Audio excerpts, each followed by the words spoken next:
English नववर्षर हार्दिक शुभेच्छा। चलतु बनैबा new year special.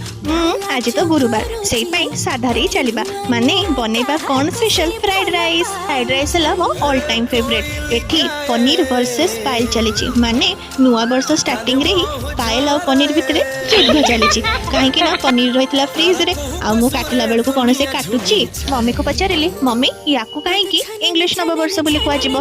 Mummy कहला आम ओडिया मानक नववर्ष है पणा संक्रांति रे तू कौन एतिकी जानिनु। मु कहली हाँ मु पर कड़े फॉरेन रु आसी आज तो किसी गोटे नुआ डायलॉग को 2024 आसीगला सॉरी 2026 आसीगला मो ओडिया को टिके एडजस्ट करि नेबे। मो एठी फ्राइड राइस पई गाजर फुलकोबी बीन्स आउ ग्रीन मटर नेछि आपण चाहिले अन्य वेजिटेबल्स भी नहीं पारिबे। याकू करबा बहुत इजी आउ बहुत हेल्दी भी। हाँ मु आपनक मन कथा बुझुची जे हाँ आज नुआ वर्ष टिके मटन हेइथांता टिके चिकन हेइथांता किंतु आज बा गुरुवार से साधा एडजस्ट कर नबा से 31 डिसेम्बर आमे हरियाली चिकन करथिले।